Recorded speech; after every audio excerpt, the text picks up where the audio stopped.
अधिकारी हो, है तो अधिकारी, इसलिए कि सबको वेतनमान मिलेगा। गर्व इसलिए है कि आप लोगों को सबको वेतन मिलेगा। मैं अपने सभी ब्लॉक के पदाधिकारियों को, ब्लॉक कोऑर्डिनेटर को भी तहे दिल से स्वागत करता हूँ और नमन करता हूँ कि आप अपने तन मन से लगे हुए अपने कार्य में पूर्ण रूप से अच्छी खासी ऊंचाई पर है। हमारे बीच में बड़े भाई श्यामलाल कच्छप जी, जो आप प्रतापगढ़ असिस्टेंट कोऑर्डिनेटर है, लेकिन वो इलाहाबाद की धरती के निवासी है, इसलिए इलाहाबाद को विशेष ध्यान दिया करते हैं।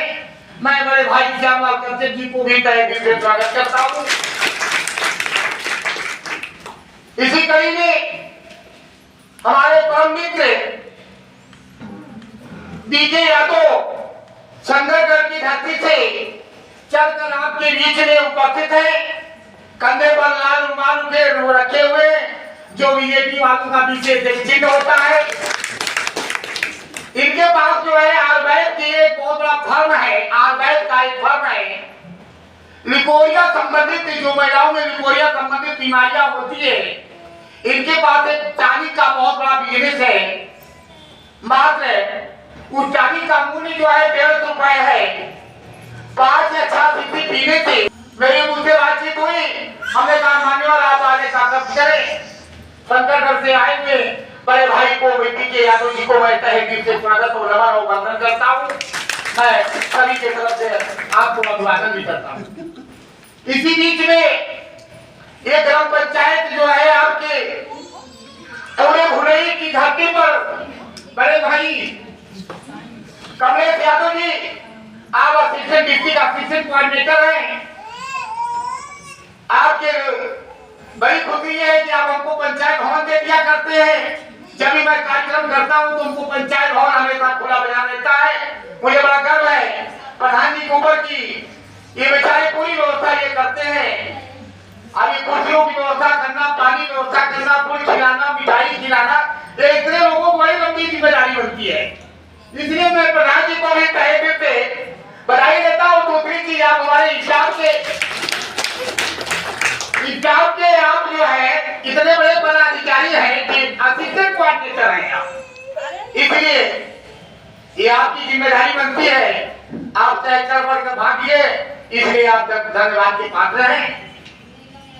अब मैं ज्यादा क्या कहूँ, कहना तो बहुत हृदय में बड़ी जगह है कि आप कुल खोल के कर बचे 1 महीना, जिससे सबके आत्मा में एकदम गदगद हो जाए, सब लोग अपने मन में घर पहुंच कर शांति रहे। घर वाले भी सोचते हो रोज आप क्यों निर्जाओ देते होंगे, तमाम तरह बातें रहते हैं, रोज भागती रहती है, पता नहीं कितना तनख्वाह मिलती है। अगर तो तनख्वाह चौकी नहीं मिल रही है, ऐसी स्थिति मिलने की संभावना है। मैं अपने बहनों से ये चाहूंगा कि थोड़ा ख्याल रखिए। बहुत ज्यादा बहुत कम समय बचा हुआ है, बस यही लास्ट महीना चल रहा है। इसी बात ही अब मैं अपने बड़े भाई, ज्यादा बात नहीं कहूंगा, बड़े भाई श्यामलाल कच्छप जी से चाहूंगा कि वो हमें और आप भी कुछ जानकारी दे। बड़े भाई श्यामलाल कच्छप जी, इसमें से ब्रांचेस निकल रही हैं, तमाम ब्रांचेस। अभी तो से कुछ ब्रांचेस हैं। उत्तर प्रदेश में कितनी ब्रांचें निकलनी चाहिए? 75 ब्रांचों में से कितनी ब्रांचें निकली हैं? प्रयागराज, कौशाम्बी, प्रतापगढ़, मिर्जापुर, जौनपुर, मैनपुरी, इसके बाद अगला नंबर है सुल्तानपुर का, फिर उसके बाद चंदौली का। इतने सारे जिलों की ब्रांचेस निकलेंगी। ब्रांचेस में कौन कौन होते हैं? सबसे पहले ऊपर की बॉडी कौन होती है? आपके जिला प्रभारी होते हैं। जिला प्रभारी को आप जानते हैं? अपने इस प्रयागराज जिले के कौन जिला प्रभारी हैं? कितने लोग जानते हैं?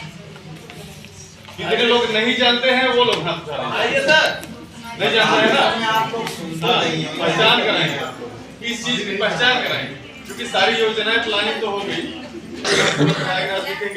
सहायक जिला प्रभारी कौन है?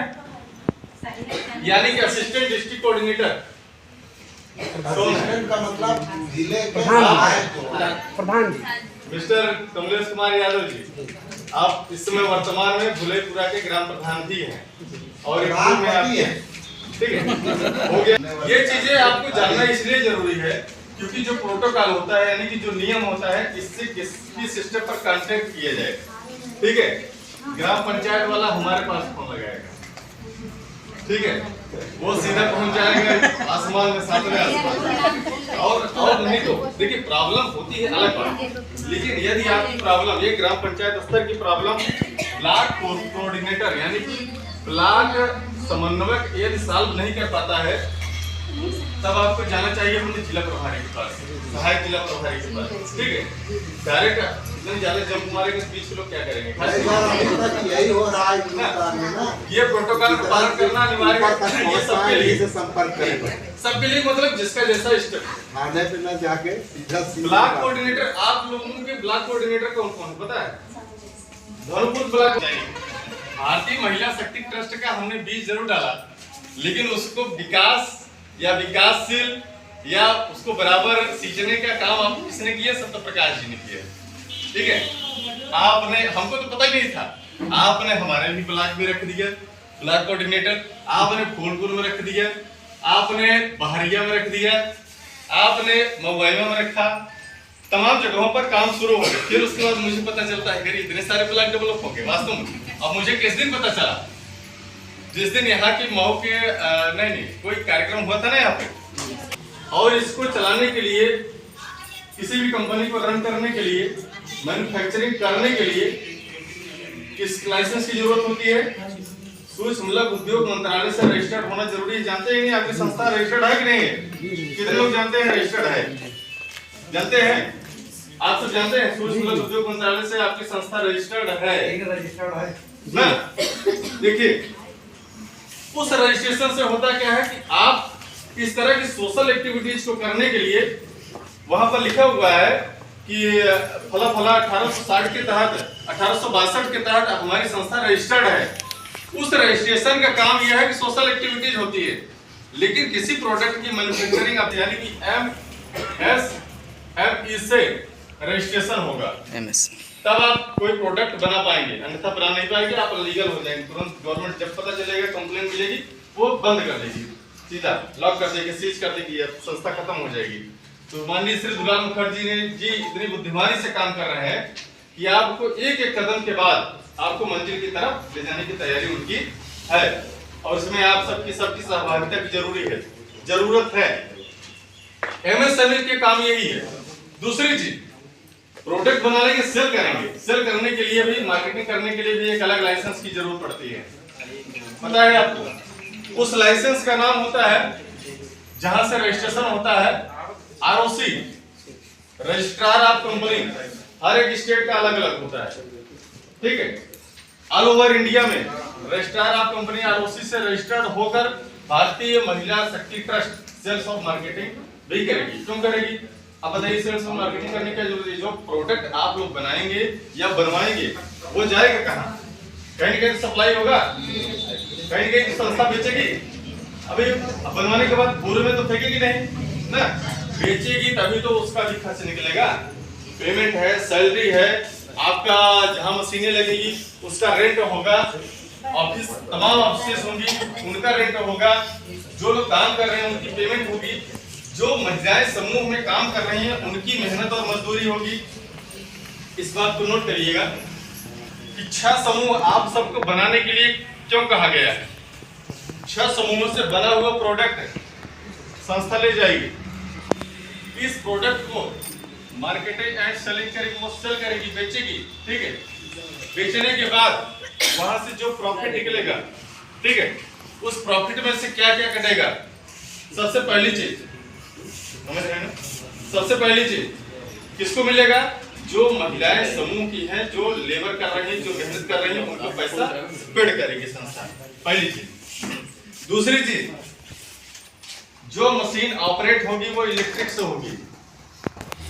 इलेक्ट्रिक बिल कौन पेड करेगा?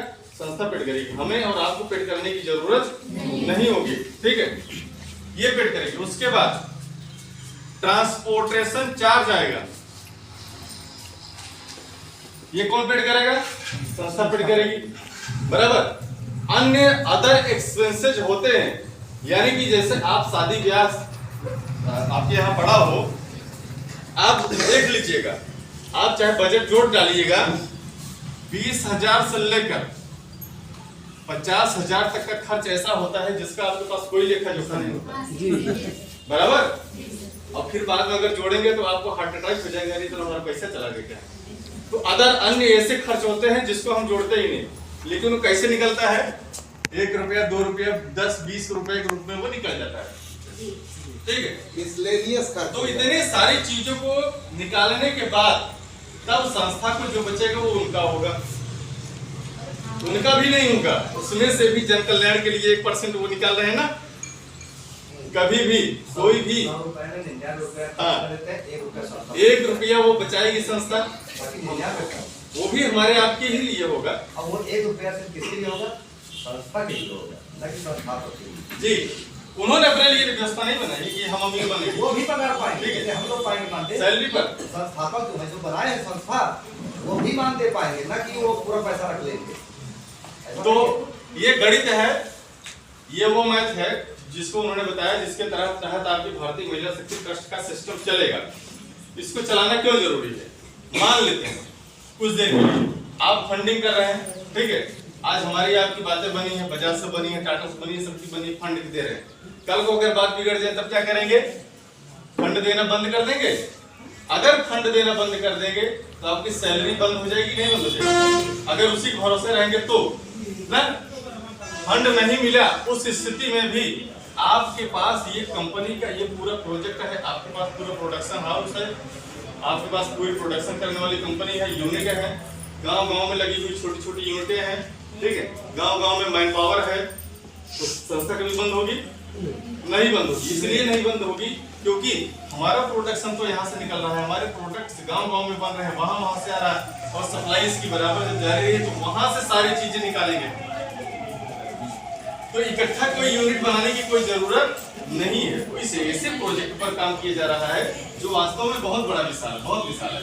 विशाल का मतलब इतना बड़ा विशाल कि हो सकता है कि रिलायंस से भी बड़ा विशाल हो, ठीक है। क्योंकि देखो आज की डेट में आपको बताएं, क्या दुनिया का सबसे बड़ा अमीर आदमी था कौन, एप्पल का सीईओ था, उसका क्या नाम था,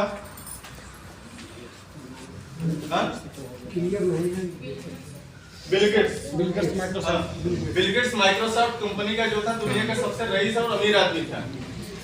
दुनिया में जो चीज पैदा हुई है उसको समाप्त होना है, ठीक है।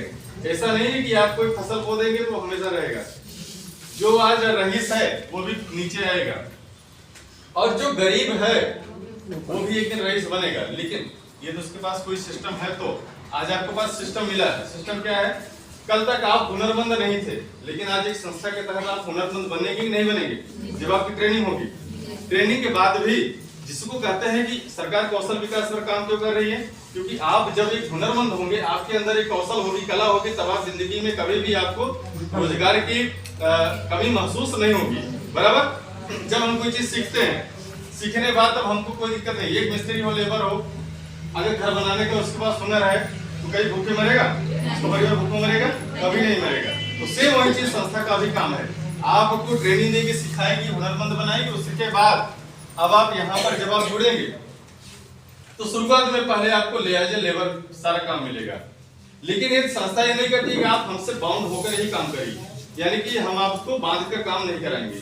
सीधी सी बात, यदि आप हमसे अलग होकर भी काम करना चाहते हैं, कोई फैक्ट्री डालना चाहते हैं, कोई यूनिट डालना चाहते हैं, तो आप डाल सकते हैं आगे चल करके, जिसके लिए संस्था ने लोन को भी किया है, उसका घोषणा की है, वो बता दिया जाएगा। वो सारी चीजें आपको जानकारी में, तो ग्रामीण स्तर की मीटिंग हुई है, वो जानकारियां हैं, ठीक है। तो ये सारी चीजें जो है आपको जानना इसलिए जरूरी होता है क्योंकि लोग कहते हैं, कई 1-2 सदस्य दूसरे जिले के थे, उन्होंने कहा सर अगर ऐसा हो गया, जो साइट पर दिखा रहा है फंडिंग देने वाले सिस्टम उन्होंने ब्लॉक कर दिए, तो तब क्या होगा। तब इसी स्थिति में पेमेंट, सैलरी, प्रोजेक्ट, लेबर का चार्ज, इलेक्ट्रिक चार्ज, रेंट का चार्ज, ऑफिस का चार्ज, अदर चार्जेस, ये सारे संस्था कहां से उठाएगी, इतना बड़ा चार्ज कहां से उठाएगी। उनको मैंने एक सिस्टम बताया। सिस्टम आपको एक व्यवसाय जब आप इस समाज कल्याण को एक व्यवसाय के तहत जोड़ देते हैं तब आपको पैसे की आमदनी की कमी नहीं रह जाती है। लेकिन यदि किसी दूसरे के कंधे पर रखी हुई बंदूक के सहारे हम निशाना लगाए कि जिस दिन वो कंधा हटेगा उस दिन हमारी बंदूक नीचे गिर जाएगी और हम भी धराशायी हो जाएंगे। तो इसी तरह से माननीय श्री दुलाल मुखर्जी जी ने ये सिस्टम पहले से ही बना रखा है कि यदि इन्होंने फंडिंग बंद कर दी तभी कोई फर्क संस्था के ऊपर पड़ने वाला नहीं होगा। प्रोजेक्ट आपके ऑपरेट होते रहेंगे, जगह जगह आपके प्रोडक्ट्स निकलते रहेंगे, प्रोडक्ट्स को मार्केट में संस्था सेल करती रहेगी, उसकी मार्केटिंग करती रहेगी, उसका सिस्टम अलग से रहेगा, ठीक है। वहां से पैसे की आवक होगी जिसको बोलते हैं मनी, ठीक है। जब यहाँ से पैसा आता रहेगा तब आपको payment, salary, electric charge, rent, other charges, सारी व्यवस्थाएं आपको मिलती रहेगी। संस्था बंद होने का कभी सवाल ही नहीं पैदा होता। तो ये सारा सिस्टम जो है बनाकर तैयार किया गया है। आपकी संस्था के पास 3 रजिस्टर है। सबसे पहले आप वहां देखेंगे बैनर पर देख रहे हैं रजिस्ट्रेशन अंडर सोसाइटी के लिए उत्साहित है। 23 तरह के काम अभी चयनित है, जैसा कि महिलाएं कपड़ा सिलने का भी काम कर लेती हैं, कढ़ाई का काम है, पापड़ चिप्स का काम है, मोमबत्ती, अगरबत्ती, अचार, जो व्यवसाय से जुड़े उद्योग हैं वो महिला शक्ति ट्रस्ट के माध्यम से कराए जाएंगे। जैसे कि हमारे बीच में हमारे सीनियर उपस्थित हैं और रेगुलर कहीं न कहीं कार्यक्रम करते रहते हैं और कार्यक्रम के माध्यम से सबको जानकारी भी हो चुकी है कि यह जो व्यवसाय है महिलाओं को ही क्यों आगे किया जा रहा है। इसके पीछे भी बहुत ही बड़ा तार्किक और सुरक्षात्मक कारण है। महिलाएं घर से बाहर निकलने में असमर्थता व्यक्त करती हैं। घर का पुरुष भी उनका बहुत ही कम सहयोग कर पाता है, क्योंकि पुरुष वर्ग पे घर की पूरी जिम्मेदारी रहती है। अगर सुबह वो तैयार होकर निकल गया, रोजी रोटी की जो समस्या है, तो इस मीटिंग को हम रखे हैं। और सबसे पहले हम जितने हमारे पदाधिकारी आए हुए हैं, डिस्ट्रिक्ट कोऑर्डिनेटर, प्रदेश coordinator, district coordinator, assistant coordinator और अकाउंटेंट और जितने भी ब्लॉक पदाधिकारी और ग्रामीण कोऑर्डिनेटर हैं, सबको दिल से धन्यवाद, इसलिए कि हमारे एक ही आह्वान पे इतने पदाधिकारी आ गए हैं। और साथ ही साथ जितनी हमारे दीदी आई हैं उनको हमारे संस्था की तरफ से और हमारी तरफ से नमस्कार। संस्था का उद्देश्य आप लोगों को पता है, इसको बताने की जरूरत नहीं है। आज ये मीटिंग जिस कारण से रखा गया है, मेन मुद्दे पे आते हैं, बिंदुवार आपको बताएंगे हम कि मीटिंग रखने का प्रयोजन क्या है। मीटिंग रखने का विशेष कारण यह है कि आप लोगों को बताया गया कि सारा डाटा फीड हो रहा है। सबसे पहले हमारे पदाधिकारियों का डाटा फीड होगा जो लगभग पूरा हो चुका है। काम लेट होने का कारण क्या है कि आपके जिले में जो अकाउंटेंट रखे गए थे, 4 अकाउंटेंट रखे गए थे और 1 महीना के बाद एक अकाउंटेंट चला गया, दूसरे महीने में दूसरा रखा गया, फिर वो 1 महीने बाद छोड़ दिए, तीसरे महीने में तीसरा छोड़ दिया, चौथे महीने में चौथा। ऐसी स्थिति में काम 4 महीने पीछे हो गया। शायद अप्रैल और मई में ट्रेनिंग होने वाला था, जिस कारण नहीं हो पाया। किसी को पता तो है नहीं, क्योंकि ग्रामीण क्षेत्र में जो भी महिलाएं हैं, समूह की महिलाएं, उनको ये सारी चीजें नहीं पता है कि काम कैसे स्टार्ट होगा, सिस्टम क्या है।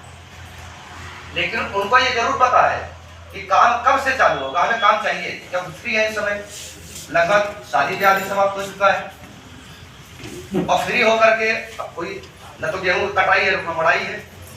ऐसे हालत में अगर काम मिल जाता है तो कम से कम काम चालू हो जाए। लेकिन आप लोगों को पता होना चाहिए कि काम में विलंब क्यों हो रहा है।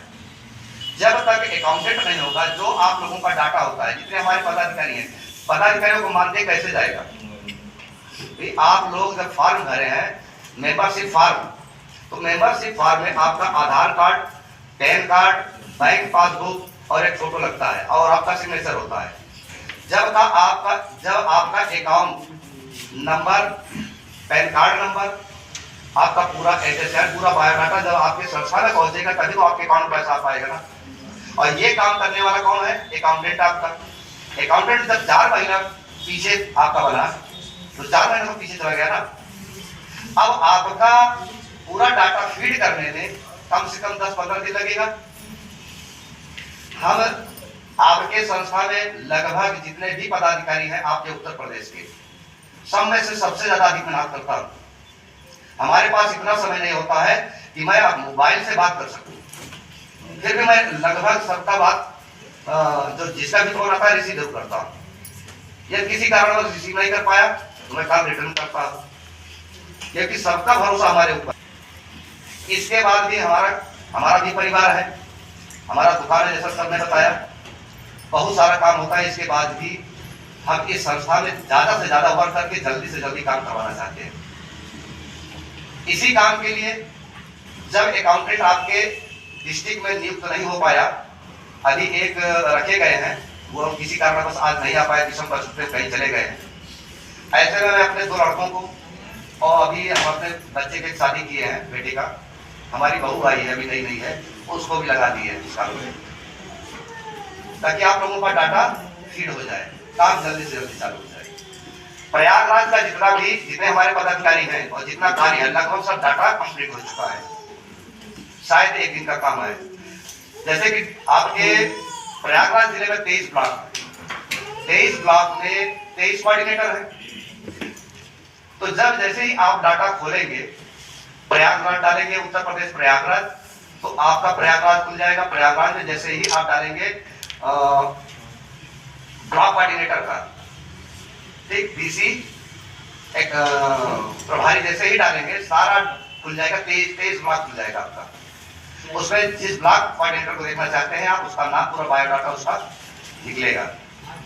तो अभी पहले तो शुरुआत किए थे प्रयागराज से, जितने भी पदाधिकारी हैं, चाहे वो ब्लॉक पदाधिकारी हो, चाहे ग्राम पंचायत पदाधिकारी हो, सबका एक साथ में करते चले गए, क्योंकि हम तो अकाउंटेंट है नहीं, हमें जानकारी थी नहीं। सर से पूछे तो बोले नहीं, ऐसा नहीं होना चाहिए। हम जब आप किसी ब्लॉक में कोई कोऑर्डिनेटर का नियुक्ति होता है तो आप उसमें फिट कैसे करेंगे? जब अलग अलग ब्लॉक होगा वही ब्लॉक खोलिए ना, उसे फिट कर दीजिए। तो क्रम बाई क्रम बनाने में फिर समय लग रहा है, क्योंकि अब एक जगह से रिमूव करके दूसरे जगह हमें टेस्ट करना पड़ेगा ना। तो ऐसे स्थिति में कुछ समय लग सकता है। और आप लोगों से बताया गया, जैसे सर ने अभी मैसेज किया था, आप लोगों लगभग 2 महीने से मैसेज कर रहे हैं लगातार, सर भी किए हैं, हम भी किए हैं, कि आपके ग्राम पंचायत में जितने भी कोऑर्डिनेटर हैं, कोऑर्डिनेटर के अंतर्गत जितने समूह बने हैं, कम से कम एक कोऑर्डिनेटर के बीच में 6 समूह होना अनिवार्य है। इससे कम होने पर वो ग्राम पंचायत में समूह नहीं चलेगा। तो मान लीजिए जहाँ पे 6 से अधिक है, बड़ी अच्छी बात है, कहीं 20 से अधिक है, वहां हमारे 2 कोऑर्डिनेटर हैं। तो जब आप, जैसे उदाहरण के लिए मान लीजिए कि कह दिया जाए कि चलिए आप लोग खाना का व्यवस्था करिए, हम लोग आ रहे हैं आपके घर, लेकिन आपको हमने ये नहीं बताया कि हम कितने लोग आ रहे हैं, तो आप कितने लोगों को खाना बनाएंगे?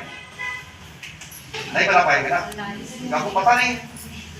ठीक इसी प्रकार से हमारे संस्था को यह नहीं पता है कि प्रयागराज जिले में 23 ब्लॉक में हमारे कितने पदाधिकारी की नियुक्ति हुआ है और कितने ग्राम पंचायत में कितने कोऑर्डिनेटर की नियुक्ति हुआ है, और उन कोऑर्डिनेटर के बीच में कितने समूह बने हुए हैं। जब ये डाटा जाएगा तभी आपका ट्रेनिंग का डेट निकलेगा। इससे पहले चाहिए आप 1 महीना लगा दीजिए, 2 महीने लगा दीजिए, चाहिए 1 वर्ष लगा दीजिए, कोई काम नहीं करवा पाएगा। समझ रहे बात? नहीं समझ रहे? समझ रहे ना? ऐसी आज स्थिति क्या है, इसीलिए हमें बुलाना पड़ा, क्योंकि ये बताने के बाद, मैसेज पढ़ने के बाद आप लोग डिटेल देना शुरू कर दिए। हमने ये नहीं कहा कि आप व्हाट्सएप में डालिए, लिखा हुआ था क्या? नहीं लिखा था ना, फिर व्हाट्सएप में डालने से क्या मतलब है? अब आप 15,000 20,000 महिलाओं का जब आपके मोबाइल में डाटा जाएगा, तो सब तो लगभग यहाँ पे लखपति है नहीं, सब गरीब है, गांव से है। तो कोई मोबाइल ऐसा नहीं है जिसका 20,000 25,000 30,000 या 50,000 का हो, तो हैक कर जाएगा ना। हैंग करता है कि नहीं करता है मोबाइल? तो भेजने से क्या पर्पज है आपका, इससे मतलब बेनिफिट क्या मिलेगा, फायदा क्या मिलेगा? जबकि ये बताया जा चुका है कि आप डाटा अपने रजिस्टर के लास्ट पेज में ये लिखेंगे कि आपका नाम क्या है, ग्राम पंचायत कोऑर्डिनेटर का नाम लिखते हुए फिर आप लिखेंगे सब टोटल ग्राम पंचायत में समूह की संख्या। मान लीजिए आपके ग्राम पंचायत में कोऑर्डिनेटर आप हैं, तो आप कितने समूह बनाए हैं, 10 समूह बनाए, 15 बनाए, जो भी समूह बनाए हैं उसको लिखिए 15 समूह। 15 समूह में टोटल महिलाओं की संख्या, किसी समूह में 12 लोग हैं, किसी में 13 है, किसी में 14 है, किसी में 15 है, किसी में 11 है, किसी में 20 है।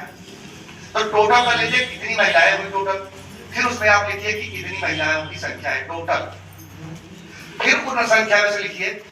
आपको फॉर्म दिया गया है जिसमें यह लिखा गया है कि कौन दोना पत्ता बनाना चाहता है, कौन कढ़ाई सिलाई करना चाहता है, कौन मोमबत्ती बनाना चाहता है, कौन पापड़ बनाना चाहता है। इस तरह से 23 प्रोजेक्ट है, 23 प्रोजेक्ट में पूरा उसमें नहीं आता है जो आपको जानकारी है, इसलिए एक पीडीएफ भेजा गया है। पीडीएफ में आपके 23 प्रोजेक्ट के बारे में पूरी जानकारी है। जैसे इसमें भेड़ बकरी पालन में है ना, इस कारण को छोड़कर जितने भी कारण आपके पास है, कुछ कृषि से संबंधित है उसको छोड़ दीजिए। जो काम जो मशीन से होने वाले हैं और या जो हाथ से होने वाले हैं उन प्रोजेक्ट के बारे में आप डाल दीजिए। जितनी महिलाएं जिस वर्क को करना चाहती हैं उनकी टोटल उस ग्राम पंचायत में, जैसे मान लीजिए आपका 100 मेंबर है, समूह की टोटल महिलाएं 100 हैं, 100 में से 10 अगरबत्ती बनाना चाहती हैं, 5 महिला पापड़ बनाना चाहती हैं, कुछ ये आपका अचार मुरब्बा बनाना चाहती हैं। तो जितनी जिसकी जनसंख्या होगी वो टोटल आप लिख दीजिए कि इतना महिला दोना पत्थर बनाएंगी, इतना महिला अगरबत्ती बनाएंगी, इतना मोमबत्ती बनाएंगी। ये टोटल आप लिख कर रखिए रजिस्टर में। सभी जितने हमारे पदाधिकारी हैं सबका डाटा जब हमारे पास है, जब कंप्यूटर में फीड किए हैं तो सबका है, मोबाइल नंबर भी मेरे पास है। तो आपके पास सबके पास फोन जाएगा। जब फोन जाएगा तो आप बताइए कि मैं फला ग्राम पंचायत की कोऑर्डिनेटर हूँ, मेरे यहाँ 7 समूह चल रहा है, कुल महिलाओं की संख्या इतना है और इतनी महिलाएं ये चीज बनाता है, तो कंप्यूटर पे आपका फीड हो जाएगा, जिससे मोबाइल भी हैंग नहीं करेगा और काम भी बेहतर हो जाएगा। काम ये आपको करना है। अब जितनी जल्दी आप डाटा देंगे, ये आपके पास 1 सप्ताह का समय दिया जाता है। आज के दिन से आपको फिर रविवार के दिन आपसे डाटा फिर दोबारा मांगा जाएगा, जो दे देता है उसके हो जाता है। तो मानदेय आप लोगों का कब से शुरू होगा, जब जिस दिन आपका ट्रेनिंग शुरू हो जाएगा उसी दिन से मानदेय आप लोगों का लगना चालू हो जाएगा और हर महीने 10 तारीख से लेकर के 12 तारीख के अंदर आप लोगों का मानदेय आपके अकाउंट में पहुंच जाएगा। अब रही बात की ट्रेनिंग कब चालू होगा, जिसके बारे में बता भी चुके हैं आप लोगों को। जितनी जल्दी हो सके उतनी जल्दी आप लोग डाटा जल्दी ये काम करके आप दे देंगे, बस यही एक काम है। जैसा अभी सर ने बताया आपके, देखिए जैसे आप लोगों को सबको पता है कि भारतीय महिला शक्ति ट्रस्ट का निर्माण क्यों किया गया, इसके बारे में बहुत सारी जानकारी आप लोगों को मिल चुकी है। ये मीटिंग आज विशेष करके सभी महिला काम के लिए, और का जो है लेटर नहीं आया है, जारी नहीं हुआ है संस्था से, सब देने की बोले शायद नहीं बन पाया होगा, लेकिन ट्रेनिंग के पहले वो रेट का लिस्ट आ जाएगा। सभी सामान का रेट कम से कम 3 महीने तक एक ही होगा। जितने प्रोजेक्ट आप तैयार करेंगे सभी का रेट है। जैसे आपके एनआरआरएम में एक कपड़े के सिलाई के लिए तैयार करने के लिए बच्चों का सूट जो तैयार होता है कपड़ा 60 रुपये मिलता है, जो सिलाई करते हैं उनको पता होगा 60 रुपये मिलता है ना। तो आपको भारतीय महिला शक्ति ट्रस्ट के माध्यम से आपको 80 रुपये मिलेगा, यानी उनसे 20 रुपये। और यही नहीं, सभी काम पे यदि कोई संस्था आपको 10 रुपया देती है उसी काम को, तो हमारी संस्था की तरफ से आपको वही चीज पे 15 रुपया मिलेगा, यानी हर संस्था से डिफरेंस है काम। और ये आप देखते होंगे और सुने भी होंगे कि आज तक भारत में ऐसी कोई संस्था नहीं है जो इसकी समानता कर सके, क्योंकि सभी संस्थाओं से डिफरेंस है। आज जितने भी पदाधिकारी हैं गवर्नमेंट वाले जो आप काम कर रहे हैं, हम नाम नहीं लेना चाहेंगे कौन, लेकिन कुछ ऐसी संस्थाएं हैं जिसके पदाधिकारियों के पैर के नीचे की धरती खिसकना चालू हो गया, दहशत में आ गए हैं सभी। यहाँ तक कि गवर्नमेंट क्या कर रही है अभी समय, आप पेपर पढ़े होंगे, पेपर में भी दिया गया है कि सभी महिलाओं को रोजगार दिया जाएगा। किसके माध्यम से? नहीं समूह भारतीय महिला शक्ति ट्रस्ट के माध्यम से नहीं, आपके किनारे एनालोनम हाँ जो सरकारी है। पूरे गांव चल रहा है, सरकारी सबूत चल रहा है। तो ये तो बहुत पहले से भी चल रहा है ना, लेकिन अपने समय बहुत उम्दा चीज थी जो कि उससे पहले और कोई नहीं था। कि सबको एक कम से कम एक समूह के माध्यम से जोड़ दिए तो बेहतर तो थी ना। लेकिन समय के साथ साथ परिवर्तन होता है। जैसा कि देखिए आप लोग देखे होंगे, आप समय की बात है कि पहले सबसे ज्यादा नोकिया मोबाइल चलती थी, कीबोर्ड वाली जो बटन वाली मोबाइल थी सबसे टॉप में थी नोकिया। नोकिया से बेहतर कोई मोबाइल नहीं थी। लेकिन समय क्या हुआ, समय करवट ली, समय बदला, समय के साथ साथ परिवर्तन हुआ। वो अपने आप में वो आगे नहीं बढ़ी, वो सब पीछे रह गई, क्योंकि अपने आप में वो अपडेट नहीं की। अपडेट अगर की होती तो वो भी समय के साथ साथ, जैसे जियो है तो वो आपका जियो निकला, फिर वीवो निकला, ओप्पो निकला, तमाम। लेकिन उसमें प्रॉब्लम क्या आती है, करना होगा और लोन भरना भी होगा, और जो बेनिफिट आपको प्रॉफिट मिलता है वो प्रॉफिट आप अपने हिस्से में रखिए, बांट लीजिए आपस में, लोग आप लोन लेके चला रहे हैं। लेकिन इसमें क्या है, न तो आपको लोन लेना है, न मशीन खरीदना है, न सामान खरीदना है, न मार्केट करना है, तो अपने आप में बेहतर है ना। अब कोई ऐसी संस्था अभी तक नहीं आई जो इसका टक्कर ले। अब उसी के बाद एक बता दें हम कि अभी आप लोगों को पता नहीं होगा, ये 3 राज्य में चालू भी हो चुका है। चालू मतलब ये नहीं कि जैसे हमारे यहाँ ये मीटिंग होती है और तमाम ये सारे इतने काम चालू, वर्क चालू होगा, मानदेय चालू हो गया है। आपका बिहार है, छत्तीसगढ़ है, उड़ीसा है, यहाँ पे काम चालू हो गया, यानी दिसंबर से मानदेय चालू हो गया है। हमें भी ना पता चलता, क्योंकि राष्ट्रीय अध्यक्ष जी से हमारा संबंध बेहतर बना रखे हैं। क्योंकि भाई कोई भी काम होता है, कोई भी बात होती है, कोई शिकायत होती है, कोई क्वेश्चन होता है, मैं डायरेक्ट राष्ट्रीय अध्यक्ष जी से बात करता हूँ, ना तो वो छुपाते हैं ना तो मैं छुपाता हूँ। तो वो बोले सर पेमेंट आने वाला था लेकिन किसी कारणवश नहीं आ पाया। क्या हो सकता है क्या, क्योंकि हमें मानदेय भेजना है। 57 लाख रुपए एक लेकर गया था। कितना देश काम चल रहा है, बिहार का गया था, 57 लाख रुपए गया। सर एक बात और कहना चाहेंगे कि कुछ जगह से ऐसी सूचनाएं आई हैं, क्या जो हमारे सहायता समूह जो चल रहे हैं नागर मादे हो गया है या जो कुछ भी लिंक होगा, क्या ऐसी कोई दिक्कत इस समूह में बनाने में आ सकती है कि उनपे काम ना हो उनका? नहीं, ऐसा कुछ नहीं है। हाँ, क्योंकि इसको क्लियर कर लीजिए। इसमें एक चीज ध्यान दीजिएगा, जब आप लोग फॉर्म भरेंगे समूह का, अध्यक्ष, कोषाध्यक्ष और सचिव कम से कम 10 जो आप समूह का नाम रखेंगे, जो एनआरएम, क्योंकि आप भी लोग उसको भी चला रहे हैं, कोई दूसरा पदाधिकारी तो है नहीं, तो उनका नाम समूह का और इसका नाम दोनों का टैली नहीं होना चाहिए, चेंज होना चाहिए। नाम बदलिए, नाम आपको बदलना ही पड़ेगा, क्योंकि यदि अभी नहीं बदलते हैं, ट्रेनिंग के बाद आपका देखिए, आपका फॉर्म जो भरा जा रहा है, फॉर्म कोई अधिकारी मांग नहीं रहा है आपसे, क्यों नहीं मांग रहा है? जब फॉर्म नहीं आएगा तो काम कैसे चलेगा? पता है आप लोगों को? नहीं पता है ना, तो बता दें, उसके बारे में जान लीजिए। फॉर्म कब लिया जाएगा, क्यों नहीं लिया जा रहा है? फॉर्म कब लिया जाएगा? सबसे पहले आप लोगों का ट्रेनिंग हो जाए, ये रिपोर्ट दे देंगे तो सबसे पहले आप लोगों का ट्रेनिंग होगा। ट्रेनिंग के बाद आप लोगों का एक खुलेगा। ट्रेनिंग के दौरान जिसका आईडी कार्ड नहीं मिला है, आईडी कार्ड भी मिलेगा और नियुक्ति पत्र भी मिलेगा। उसके बाद आप लोगों का अकाउंट खुलेगा। अकाउंट जब खुल जाएगा, उस समय यदि आपका जो समूह ग्राम पंचायत में पहले से चल रहा है, यदि वही नाम है सेम, तो जब आप बैंक में जाएंगे तो अकाउंट फिर नया नहीं खुलेगा, क्योंकि सदस्य भी वही और समूह का नाम भी वही। तो एक नाम से, एक समूह का नाम से और उन्हीं सदस्यों के नाम से दूसरा अकाउंट नहीं खुलता है। यदि आप अपना पर्सनल अकाउंट खुलवाने के लिए जाएंगे तब पर भी नहीं खुलेगा। अकाउंट चेंज कराना पड़ेगा, या तो बिजनेस अकाउंट करवाइए या तो बचत खाता करवाइए, कई सेविंग होते हैं ना, तो इस प्रकार से करना पड़ता है तभी खुलेगा। तो इसी प्रकार से आपको अपने समूह का नाम भी चेंज करना होगा। सदस्य वही चलेगा, लेकिन कम से कम नाम तो चेंज होना है समूह का।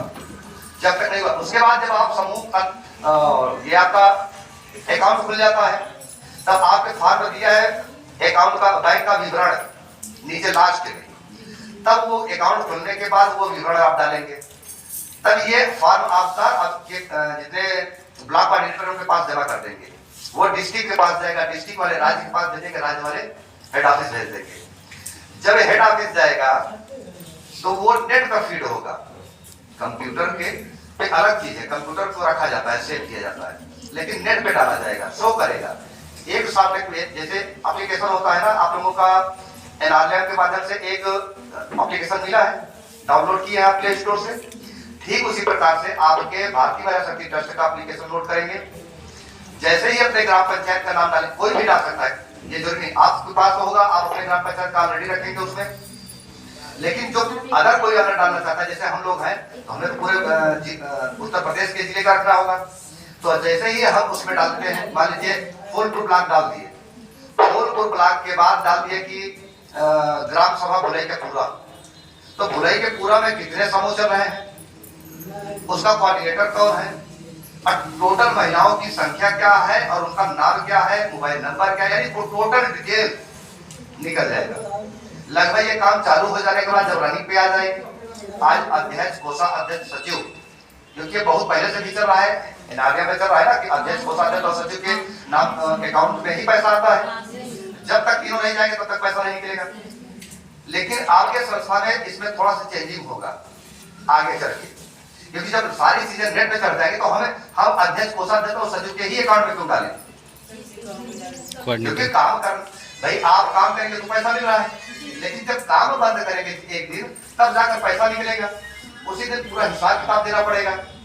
तो क्यों ना ऐसा किया जाए कि जितने महिलाएं काम करेंगे सबके पर्सनल अकाउंट में उनकी चला जाए पैसा। हाँ ये सही है, नहीं रहेगा नहीं रहेगा जी सर। तो इसीलिए आपका डाटा जा रहा है, जब नेट में चढ़ जाएगा सारा, जब आपका डॉक्यूमेंट चले गए सिर्फ बाकी का क्या रह जा रहा है, आपका पैन कार्ड और बैंक अकाउंट, समूह की महिलाओं को बाकी क्या है, भाई मोबाइल नंबर चला गया, नाम चला गया, पति का नाम चला गया, गांव का नाम चला गया, दस्तखत चला गया और आधार नंबर चला गया, बाकी क्या है, अकाउंट चाहिए सिर्फ।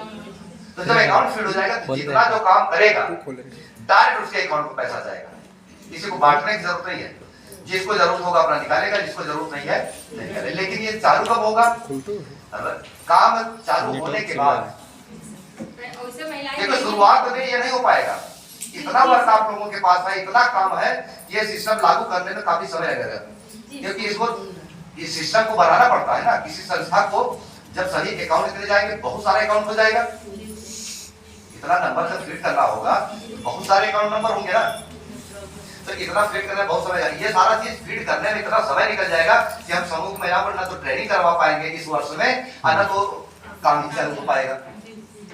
तो इसलिए ये जब काम चालू हो जाएगा, चालू होने के बाद धीरे धीरे धीरे धीरे फिट होता रहेगा। तो ये बताइए ये बेहतर है कि नहीं बेहतर है? बेहतर है। हम आपको एक चीज और बता दें, जिसको संदेह और शक होता है, आपके जिले का सबसे बड़ा अधिकारी कौन होता है पता है? प्रशासनिक अधिकारी, सरकारी गवर्नमेंट का कौन होता है? डीएम होता है। पूरे जिले का मालिक कौन होता है? डीएम होता है। डीएम विभाग बांट दिया है, राजस्व विभाग वाला अलग देखता है, विकास भवन वाले अलग देखते हैं, अपना वहाँ पे कहीं अपना उनका डिपार्टमेंट है, इस तरह से बहुत सारे डिपार्टमेंट है वहाँ पे, लेकिन सबका आला अधिकारी कौन होता है? डीएम होता है। तो आपका संस्था का रजिस्ट्रेशन नंबर, जो लेटर है, सारी चीजें डीएम को दे दिया गया है, डीएम को रिसीव करवा दिया गया है कि हम ये संस्था आपके जिले में चालू करने वाले हैं, इसमें किसी चीज का अड़चन या कोई परेशानी, दिक्कत परेशानी आता तो आपका संज्ञान में होना चाहिए। उसके बाद फिर आता है किसके पास? आपके एसएसपी के पास, फिर आपके विकास भवन में चला जाता है, मुख्य विकास अधिकारी के पास।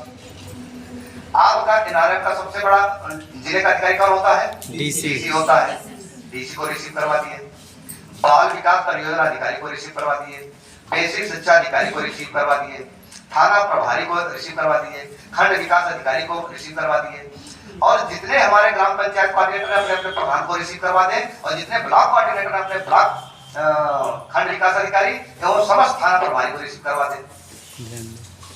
तो छिपा कर किससे रखे? हम चोरी चला रहे हैं क्या सब? फिर डरने की क्या बात है? संदेह कहां से पैदा होता है? संदेह तो तब होता है जब किसी को सूचित न करें हम। चोर ये थोड़ी बताता है कि मैं चोरी करने जा रहा हूँ, बैंक लूटूंगा यार, मैं डीएम बैंक वालों को फोन कर दूं कि मैं आ रहा हूँ बैंक लूटने। ऐसा तो होता नहीं। हम तो लूट के चले जाएंगे ना, तब पता चलेगा कि बैंक लूट गई। तो यदि अगर ऐसी संस्था होती तो किसी को सूचित न करती।